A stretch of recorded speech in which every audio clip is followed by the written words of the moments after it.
Assalamualaikum warahmatullahi wabarakatuh.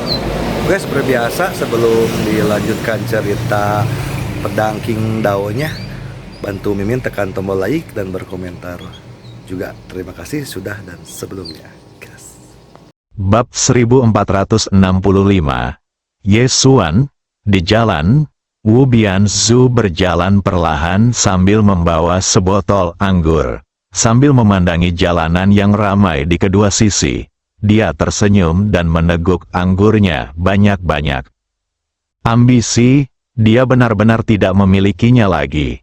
Entah dia mengakuinya atau tidak, dia kini sudah tidak mengikuti perkembangan zaman. Harus dikatakan bahwa ini bukan lagi milik eranya. Masa pensiun, Lord Wubian menertawakan dirinya sendiri. Ini hanyalah tindakan tak berdaya dari orang yang tidak berdaya. Lord Wubian mengambil kembali botol anggur dan meneguknya banyak-banyak. Dia tidak menggunakan kultivasinya untuk menekan rasa mabuknya. Sekarang dia agak menyukai perasaan mabuk. Bingung, nggak mikirin apa-apa. Saat dia berjalan, dia tidak tahu apa yang dilihatnya. Ekspresinya tiba-tiba membeku. Dia menatap tak percaya ke arah sebuah kedai barbeque di jalan tak jauh dari sana. Tempat seorang pria berbaju putih tengah duduk. "Kamu Xuan?" Lord Wubian mengira dia mabuk. Jadi dia buru-buru mengucek matanya dan melihat dengan saksama. Tetapi lelaki berpakaian putih itu masih duduk di sana. Lord Wubian segera menggunakan energi misteriusnya untuk mengusir efek alkohol. Tetapi lelaki berbaju putih itu masih duduk di sana. Lelaki berpakaian putih itu menoleh ke arah Wu Bianzu dan berkata sambil tersenyum, "Mari minum beberapa gelas." Ini benar-benar orang ini. Wu Bianzu menghampiri lelaki berkemeja putih itu sambil memegang segelas anggur dan duduk. Sambil tersenyum dia berkata, "Ye Diaomao, kok kamu ada waktu datang ke sini hari ini?" Ye Xuan mengambil kebab di depannya dan menggigitnya, lalu berkata, "Kemarilah dan bertemu denganmu." Sang penguasa tanpa batas tersenyum dan berkata, "Untuk apa kau ingin bertemu denganku?" Ye Xuan mendesah pelan, "Saudara Wubian, mengapa kita begitu terasing?" Sang penguasa tanpa batas terdiam. Ye Xuan menuangkan segelas anggur untuk dirinya sendiri, menyesapnya, dan berkata, "Saudara Wubian, Anda telah melihat bagaimana saya bisa sampai sejauh ini." Wu Bianzu meliriknya dan berkata, "Bagus sekali kamu sudah keluar, bukan?" Ye Xuan menggelengkan kepalanya, "Tidak sesederhana itu." Tuan Wu Bian mengerutkan kening. "Apa?" Ye Xuan bersandar di kursinya dan tersenyum, "Kamu tahu tentang urusan keluargaku." Dan sang guru tanpa batas bertanya, "Guru Penadao Agung." Ye Xuan mengangguk, "Itu ada hubungannya dengan dia juga." Tuan Wubian menatap Ye Xuan, "Apa yang akan terjadi jika kita membunuhnya?" Ye Xuan tersenyum dan berkata, "Kau tahu?" Wajah Wu Bianzu menjadi gelap. "Seperti dugaanku. Lalu apa niatnya yang sebenarnya? Kau tahu?" Ye Xuan berkata, "Aku tahu sedikit." Sambil berbicara, dia mengambil gelas anggur dan meminum semuanya. Lalu berkata dengan lembut, "Pria ini punya rencana besar, dan rencananya, jika berhasil, maka dia benar-benar tidak perlu khawatir." Sang penguasa tanpa batas mendesah, "Tidak bisakah kita hidup berdampingan secara damai?" Ye Xuan tersenyum dan berkata, "9 naga bertarung memperebutkan tahta. Jadi mengapa mereka tidak memilih hidup berdampingan secara damai?" Lord Wubian memiliki ekspresi yang rumit. 9 naga saling berebut tahta, mengapa mereka tidak bisa hidup berdampingan secara damai? Kalau dia orang biasa, pasti dia akan mengira kalau dirinya terlahir sebagai pangeran, yang punya harta benda dan kekuasaan tak terkira, jadi ngapain sih repot-repot berebut tahta? Siapapun yang berpikiran seperti ini, berarti dia tidak pernah menikmati kekayaan dan kejayaan. 9 pangeran yang bersaing memperebutkan takhta dilahirkan dalam keluarga kerajaan. Mereka telah menjalani kehidupan terbaik di dunia sejak lahir. Bagi mereka, jika ada sesuatu yang menarik, itu adalah takhta. Pada posisi tersebut, siapa saja yang mampu akan bersaing memperebutkannya. Pemilik Dadao Pen jelas merasakan hal yang sama dan ingin memperjuangkannya. Ye Xuan tiba-tiba mengambil sumpit dan membalik tahu di atas piring panggangan di depannya. Dia tersenyum dan berkata, "Tahu panggang ini rasanya sangat enak. Setiap kali saya kembali ke tempat ini, saya pasti akan memakannya. Kamu juga bisa mencobanya." Tuan Wu Bian memandang Ye Xuan dan berkata, "Kamu datang menemuiku, apakah ada yang salah?" Ye Xuan berkata, "Aku hanya merindukanmu." Gulungan. Tuan Wu Bian sama sekali tidak sopan. Ye Xuan tertawa. Wu Bianzu mengambil sepotong tahu dengan sumpit, mencelupkannya ke dalam bubuk cabai, lalu memasukkannya ke dalam mulut. "Silakan."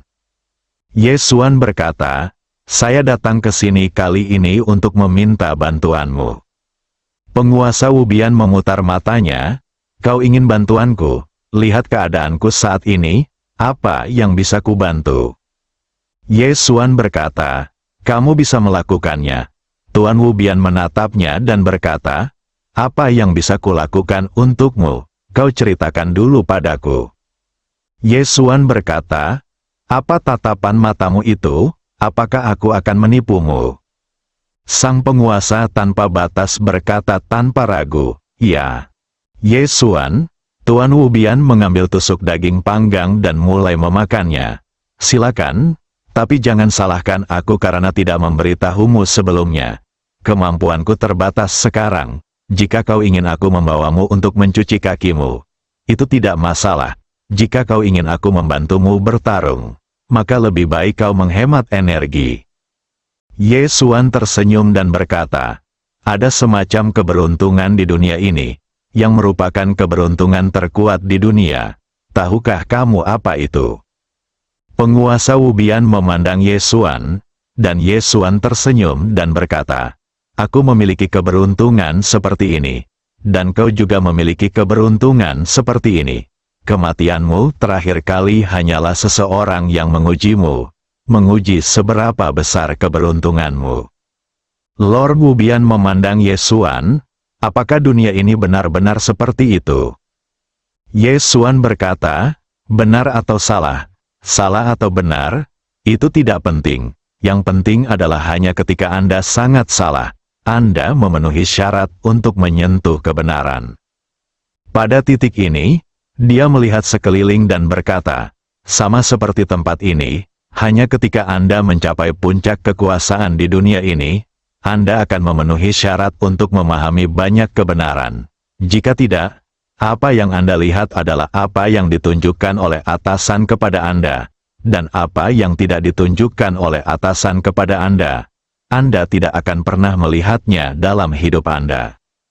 Wu Bianzu menyesap anggur dan bertanya, "Apa yang kamu ingin aku lakukan?" Ye Xuan tidak berbicara, tetapi mengeluarkan cincin penyimpanan dan meletakkannya di depan Lord Wu Bian. "Aku ingin kamu membantuku melakukan 3 hal. Ketiga hal ini tidak mudah dilakukan, dan masing-masing lebih berbahaya daripada yang terakhir." Tuan Wu Bian memandang Ye Xuan, "Bisakah aku menolak?" Ye Xuan tersenyum dan berkata, "Aku hanya punya beberapa saudara dalam hidupku, dan kamu adalah salah satunya. Jika kamu tidak membantuku, aku benar-benar tidak tahu harus meminta bantuan siapa." Sang penguasa tanpa batas terdiam. Ye Xuan mengeluarkan uang kertas dan meletakkannya di atas meja. "Bos, ceknya." Setelah mengatakan itu, dia berdiri dan pergi. Setelah berjalan beberapa langkah, dia berkata, "Wu Bian, ada teknik di dalam ring, teknik tanpa batas atas." Penguasa Wu Bian berkata dengan tenang, "Aku tidak peduli. Aku seorang jenius. Bukankah mudah bagiku untuk menciptakan keterampilanku sendiri?" Ye Xuan berkata, Teknik itu ditulis oleh King Er. Wu Bian meraih cincin itu. Haha, di kejauhan, Ye Xuan tertawa. Wu Bian berkata, "Kemana kamu pergi?" Ye Xuan berkata, "Pergilah ke tempat yang seharusnya aku tuju. Aku sama sepertimu. Era ini bukan milikku lagi." Sang penguasa tanpa batas terdiam cukup lama. Setelah itu, dia melihat cincin di tangannya, dan pandangan rumit melintas di matanya. Terima kasih. Bagaimana mungkin dia tidak mengerti, di mana perlunya bantuannya yang tiada akhir. Ini jelas sangat membantunya. Wu Bianzu menghabiskan anggur dalam botol itu dalam sekali teguk, lalu mengeluarkan setumpuk besar uang kertas dan menaruhnya di atas meja. "Bos, saya akan membayar semua pengeluaran hari ini." Sang bos menatapnya dengan acuh tak acuh. Wu Bianzu melihat sekeliling dan menemukan bahwa suara bosnya sangat buruk, hanya mejanya. Lord Wu Bian agak malu. "Brengsek, ini tidak terpasang dengan benar." "Lakukan lagi." Wu Bianzu mengeluarkan sebuah kartu dan meletakkannya di atas meja, sambil berkata dengan tenang, "Bos, saya akan membeli restoran barbeque Anda. Anda dapat kembali dan menikmati masa pensiun Anda." Bos itu bergegas keluar sambil memegang pisau dapur. "Kau pamer setelah minum beberapa teguk air kencing kuda, kan? Ekonomi sedang buruk sekarang. Aku sudah sangat menderita, dan kau masih mengolok-olokku. Kau tidak punya rasa kemanusiaan sama sekali. Jangan kabur." Tuan tanpa batas. Alam semesta utama. Di suatu pegunungan yang tak berujung, seorang pria berjalan. Orang ini tidak lain adalah Dewa Tua. Dewa Tua itu melakukan perjalanan melintasi pegunungan yang tak berujung.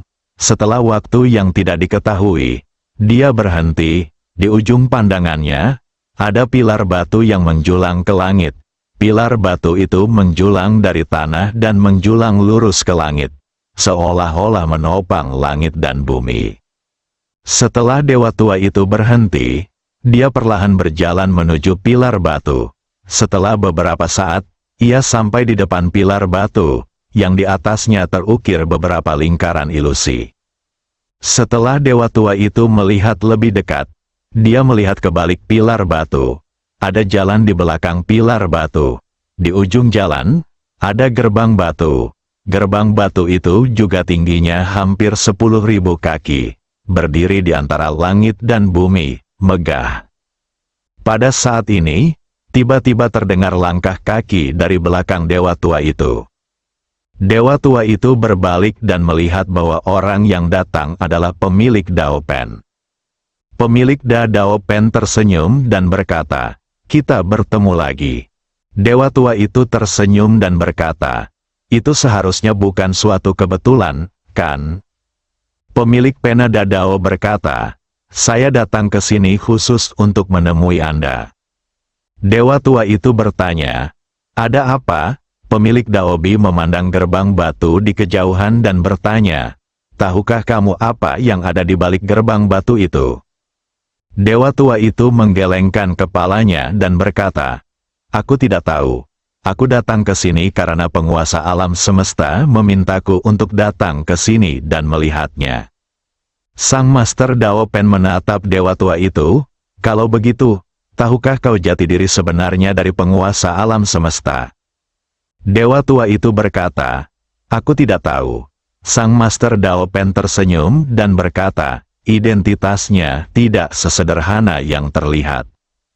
Dewa Tua itu tersenyum dan berkata, "Jangan bertele-tele, katakan saja apa yang ingin kau katakan." Pemilik pena Dao berkata, "Saya ingin Anda melakukan sesuatu untuk saya." Dewa Tua itu bertanya, "Apakah ini berhubungan dengan saudara Ye?" Sang pemilik pena Avenue mengangguk, "Ya." Dewa Tua itu hanya menggelengkan kepalanya, "Tidak." Pemilik Dao Pen berkata, "Saya belum mengajukan syarat-syarat saya." Dewa Tua itu tersenyum dan berkata, "Aku tidak akan melakukan apapun dalam kondisi apapun." Sang Master Dao Pen menatapnya, Bagaimana jika itu adalah sutra tembok rusak? Sambil berbicara, tanpa menunggu dewa tua itu berbicara, dia menambahkan, sutra mendobrak tembok yang lengkap. Setelah berkata demikian, dia menatap dewa tua itu. Dewa tua itu tertawa, apakah sutra pendobrak temboknya sangat kuat? Pemilik pena Dadao menatapnya tanpa berkata apa-apa. Dewa tua itu menggelengkan kepalanya dan berkata, Tuan Penadao Agung, Anda adalah orang yang sangat kuat. Saya jelas tidak bisa mengalahkan Anda. Namun, apa yang menjadi milik saya adalah milik saya. Saya tidak akan pernah memaksakan apa yang bukan milik saya.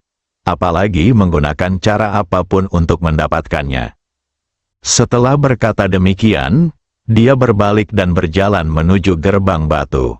Sang Master Dao Pen bertanya, tahukah kamu nilai dari sutra mendobrak tembok yang lengkap?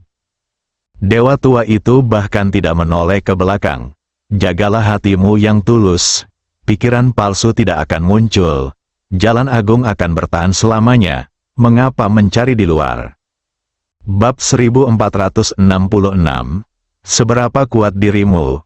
Sang Master Penadao Agung menatap dewa tua yang pergi dengan ekspresi rumit di matanya. Kau masih sama seperti dirimu dulu. Di kejauhan, dewa tua itu telah memasuki gerbang batu.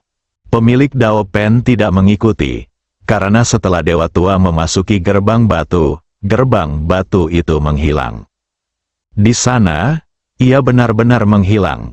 Padahal kalau ada orang luar yang ke sini pasti kaget sekali, karena gerbang batu itu tidak terlihat sama sekali, dan hanya muncul pada waktu-waktu tertentu saja. Pemilik pena Dadao-nya telah berada di sini sebelumnya, tetapi gerbang batu itu tidak muncul. Pemilik pena Dadao berbalik dan pergi, tidak kecewa, karena semuanya sudah diharapkan. Setelah dewa tua itu memasuki gerbang batu, ia disambut oleh sebuah danau. Di sebelah kanan danau, ada sebuah gubuk bambu. Pondok itu dibangun di danau dan dikelilingi air. Dewa tua itu datang ke gubuk di hutan bambu. Dia perlahan mendorong gubuk itu hingga terbuka. Yang ada di gubuk itu hanya kitab suci dan cincin. Dewa tua itu mengambil gulungan itu dan melihatnya, kitab suci yang mendobrak tembok. Sambil berbicara, dia membolak-balik buku itu dengan hati-hati. Setelah beberapa saat, dia menggelengkan kepalanya dan berkata, apa-apaan ini? Aku tidak mengerti. Matanya kembali tertuju pada cincin itu. Saat dia melihatnya, matanya berbinar. Hal ini bagus, cocok untuk saudara Ye. Di dalam menara kecil, arena seni bela diri yang luas itu penuh sesak dengan orang hari ini. Karena hari ini adalah hari di mana Dekan Ye Guan memberikan kuliah. Dekan sedang memberikan kuliah, seluruh Akademi Guangxuan gempar. Karena Ye Guan jarang memberikan ceramah secara langsung. Tidak, harus dikatakan bahwa dia hampir tidak pernah melakukannya. Namun hari ini, Ye Guan tiba-tiba ingin memberikan ceramah, yang membuat para siswa Akademi Guangxuan sangat bersemangat. Hampir semua orang dari Akademi Guangxuan datang, memenuhi tempat pelatihan yang luas. Di bawah tatapan penuh harap semua orang, Ye Guan perlahan turun dari tangga batu di kejauhan. Dekan, pada saat ini, sorak-sorai yang memekakkan telinga tiba-tiba terdengar dari bawah. Hari ini, Ye Guan mengenakan jubah putih dengan sabuk giok ungu di pinggangnya dan memegang buku kuno di tangannya. Tidak ada sedikit pun jejak ilmu pedang dalam dirinya. Sekarang dia tampak seperti seorang sarjana dengan aura elegan di sekujur tubuhnya. Saat Ye Guan terlihat, arena seni bela diri yang luas itu tiba-tiba menjadi hidup. Ye Guan berjalan perlahan menuju podium. Tidak ada meja, hanya bantal. Namun, dia tidak duduk, melainkan berdiri. Matanya mengamati orang-orang di antara hadirin satu demi satu. Mereka semua muda, energik, dan sedikit kekanak-kanakan. Pada saat ini, Dia teringat pada dirinya sendiri saat pertama kali bergabung dengan Akademi Guangxuan. Dalam sekejap mata, bertahun-tahun telah berlalu. Ye Guan menenangkan pikirannya dan berkata sambil tersenyum, "Kita tidak melakukan prosedur formal itu, juga tidak mengucapkan kata-kata yang muluk-muluk. Hari ini kita akan bertukar pikiran. Kamu mengajukan pertanyaan dan aku akan menjawabnya. Kamu boleh mengajukan pertanyaan apa saja." Di bawah, banyak sekali orang yang mengangkat tangan. Ye Guan membuka telapak tangannya dan sebuah bola muncul di tangannya. Dia tersenyum dan berkata, "Siapapun yang ditabrak bola ini akan menanyakan pertanyaan itu." Sambil berbicara, dia mengerahkan sedikit tenaga dan bola itu melesat pelan ke arah area kiri. Dia tidak mengontrol di mana bola mendarat. Tak lama kemudian, bola itu jatuh ke tangan seorang pemuda berpakaian hitam, yang perlahan terangkat oleh suatu kekuatan lembut. Dia memegang bola itu erat-erat, sedikit gugup. Ye Guan menatap pemuda berpakaian hitam itu dan tersenyum. "Apakah ada yang ingin kau tanyakan?" Pemuda berpakaian hitam itu mengangguk cepat, "Ya." Tetapi karena dia sedikit gugup, wajahnya memerah dan dia tidak tahu harus berkata apa sejenak. Ye Guan tersenyum dan berkata, "Jangan khawatir, tarik napas dalam-dalam dulu." Pemuda berpakaian hitam itu menarik napas dalam-dalam, dan perasaan gugupnya tiba-tiba berkurang. Dia menatap Ye Guan. "Din, pertanyaanku, kapan kita bisa meninggalkan dunia ini dan pergi keluar?" Dunia luar, orang-orang di menara kecil itu tentu saja tahu bahwa mereka hidup di dunia di dalam menara kecil. Tempat ini benar-benar tutup. Mereka sekarang tidak tahu apapun tentang dunia luar, dan mereka semakin mendambakan dunia luar. Setelah mendengar kata-kata pemuda berpakaian hitam itu, semua orang di lapangan memandang Ye Guan. Banyak siswa yang memiliki antisipasi yang tak terselubung di mata mereka. Jelas saja mereka benar-benar ingin keluar dan mencoba peruntungan. Ye Guan tersenyum dan berkata, "Apakah kamu ingin keluar dan melihat-lihat?" Semua orang di ruangan itu mengangguk dan berkata serempak, "Ya." Ye Guan berkata, "Besok aku bisa mengajak semua orang keluar untuk melihat-lihat, tapi hanya ada 10.000 tempat." Begitu kata-kata itu diucapkan, semua siswa di lapangan bersorak lagi. Para tetua kabinet sementara, termasuk di Yijing Zhao Yumuki, semuanya sedikit terkejut, karena mereka tidak menyangka Ye Guan akan melakukan hal ini. Melihat para siswa yang bersemangat di lapangan, Ye Guan tertawa.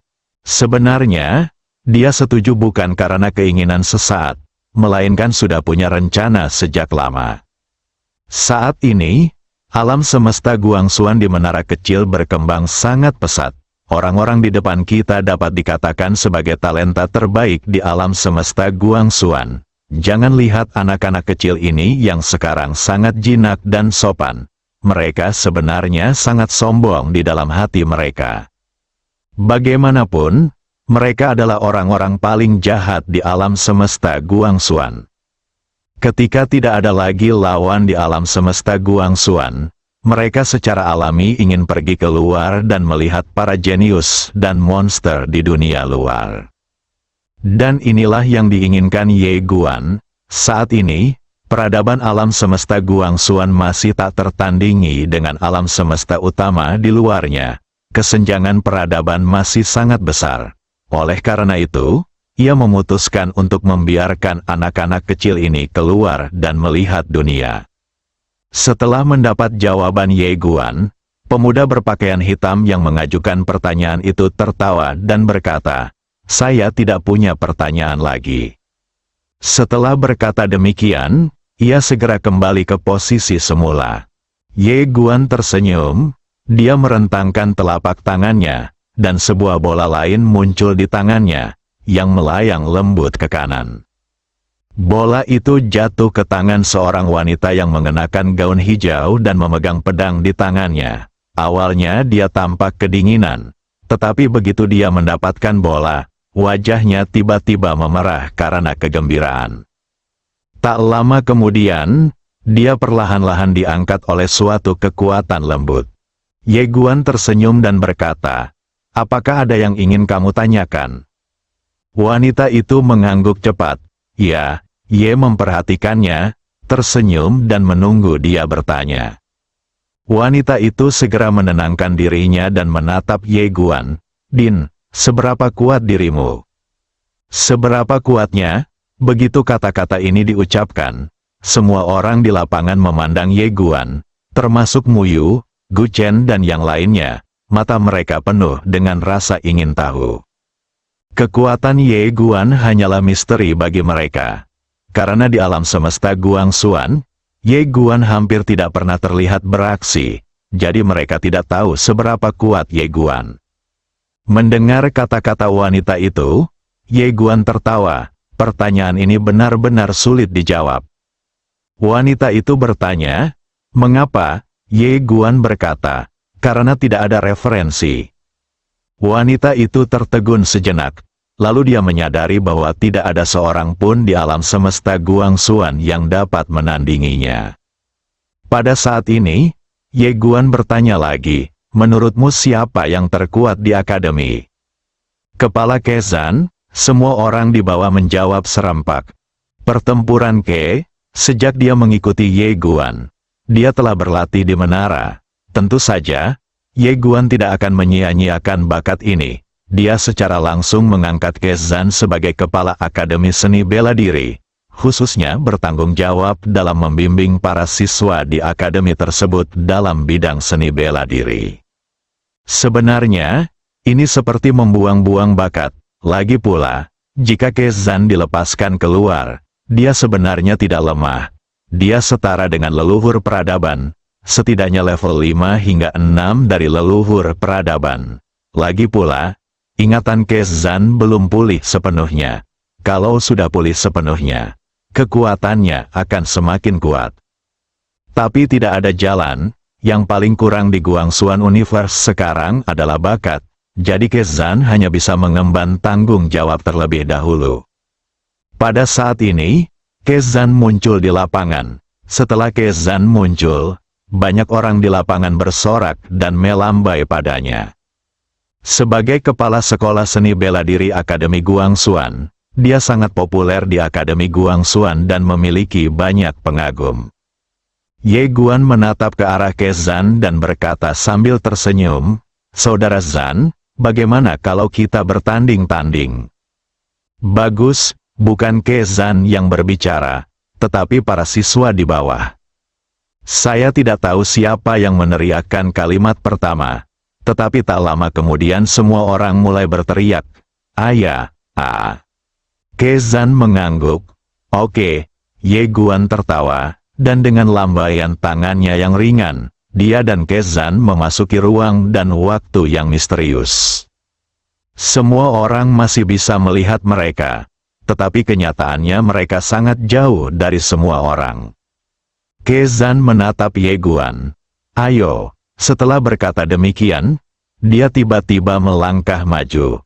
Saat dia melangkah, cahaya keemasan tiba-tiba melesat ke langit dari bawah kakinya. Saat berikutnya, tombak panjang melesat lurus ke arah Ye Guan bagai guntur. Meski mereka tidak berada di waktu dan ruang yang sama, saat mereka melihat tembakan itu, para siswa di lapangan masih dapat merasakan kengeriannya.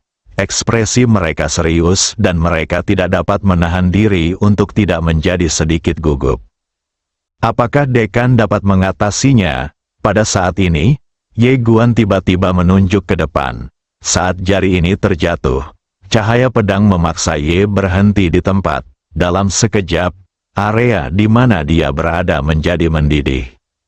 Kezan mundur dengan hebat berkali-kali, dan saat dia mundur, cahaya keemasan yang terpancar di sekelilingnya mulai pecah dan menghilang sedikit demi sedikit. Ye Guan tiba-tiba mengulurkan tangan kanannya, "Bangun, ah." Begitu dia selesai berbicara, ribuan pedang udara tiba-tiba muncul dari belakangnya. Persetan, di arena seni bela diri, Semua siswa tercengang ketika mereka melihat puluhan juta pedang Ki muncul dari udara tipis. Mereka membuka mata mereka lebar-lebar seperti mata sapi. Keren sekali. Di waktu dan ruang khusus, Ye Guan tiba-tiba menunjuk ke Zan, pergi. Begitu kata-kata itu terucap, ribuan pedang Ki melesat ke arah Ke Zan bagaikan meteor. Selama proses ini, Ye Guan tiba-tiba mengaktifkan garis darah iblis gila. Dalam sekejap, ribuan pedang Ki itu mulai berubah menjadi merah darah sedikit demi sedikit. Saat mendekati Ke Zan, ribuan pedang Ki itu sudah berubah menjadi merah darah. Pemandangan spektakuler itu penuh dengan darah. Kapankah para siswa di luar sana pernah melihat pesta visual seperti itu? Semua orang terkejut dengan operasi Ye Guan. Hanya ada dua kata di pikiran mereka sekarang, luar biasa, bersambung.